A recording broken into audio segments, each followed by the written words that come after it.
不久前，中国正式宣布，计划在2030年前实现中国人首次登陆月球。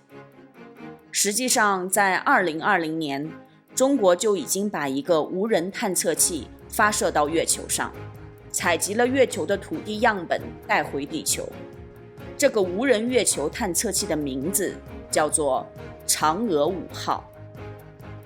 如果你对中国的探月计划从之前就有关注，你会发现中国还发射过嫦娥4号探测器、嫦娥3号探测器、嫦娥2号绕月卫星、嫦娥1号绕月卫星。而且这个探索月球并登陆月球、建立基地的整个计划的名称就叫做嫦娥工程。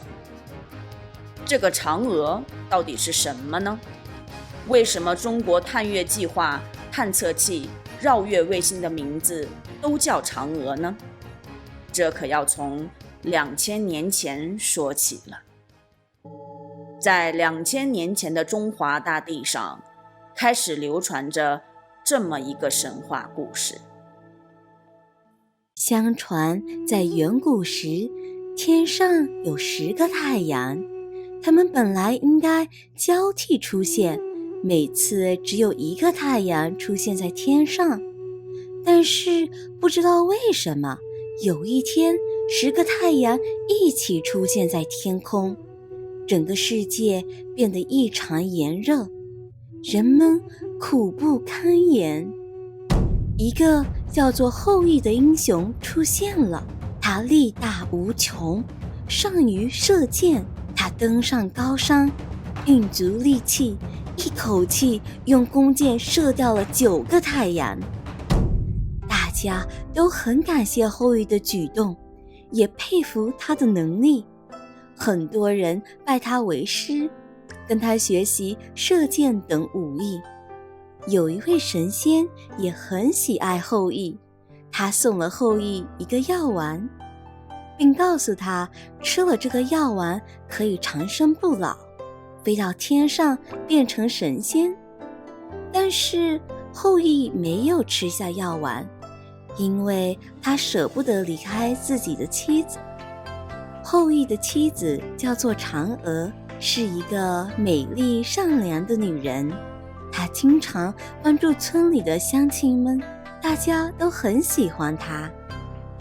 后羿和嫦娥非常相爱，他不想变成神仙而留下嫦娥一个人，所以他让嫦娥把药丸藏在一个盒子里。后羿有一个徒弟名叫冯蒙，他不知怎么知道了药丸的事情，想方设法的想要得到药丸。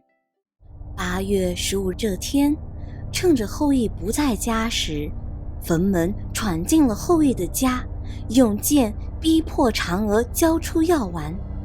嫦娥想，要是这样的坏人吃了药丸变得长生不老，那么不是会伤害更多人吗？所以她坚决不交出药丸。冯蒙只好自己四处翻找。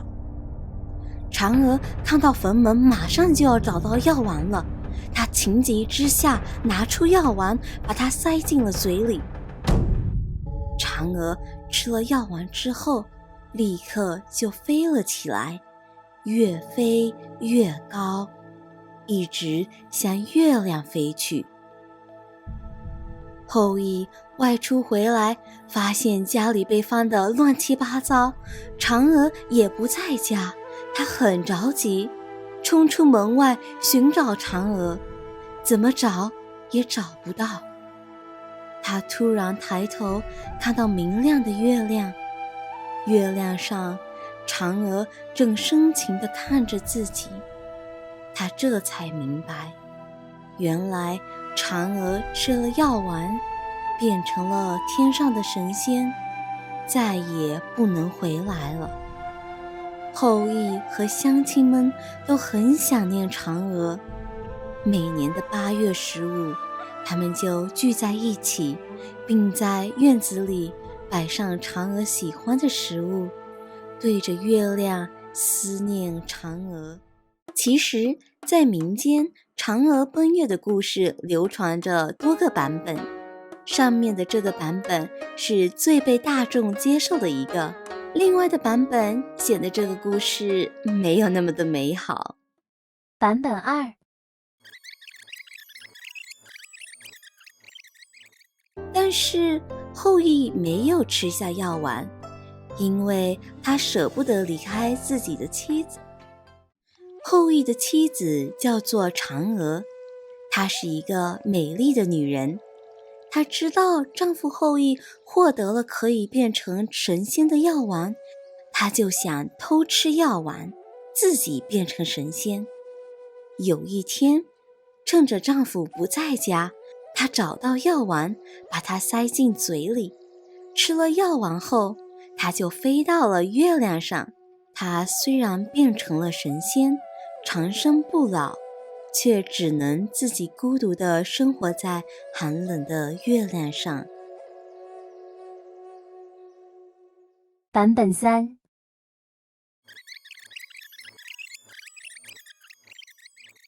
但是后羿没有吃下药丸，因为他想先待在人间，他喜欢享受大家把他敬为英雄的氛围。不仅很多男性想要拜他为师，学习武艺，很多女性也对他心生爱慕。后羿虽然家有一位美貌的妻子，叫做嫦娥，但他还是出轨了，和其他女人有暧昧的行为。嫦娥听说后非常生气，偷吃了药丸，自己变成了神仙，然后飞到月亮上居住，变成了月亮仙子。你更喜欢哪个版本的故事？或者哪个版本的故事更合理呢？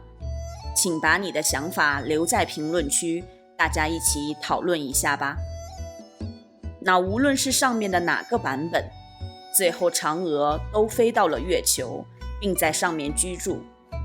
可以说，这个神话故事体现了中国人民从2000年前就开始的对月球的美好憧憬。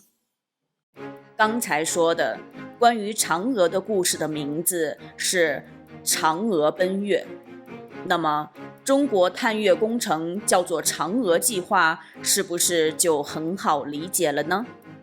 因为嫦娥计划的最终目的就是奔向月球。 AL Language Cafe. Acquire a new language. Leap into a new world.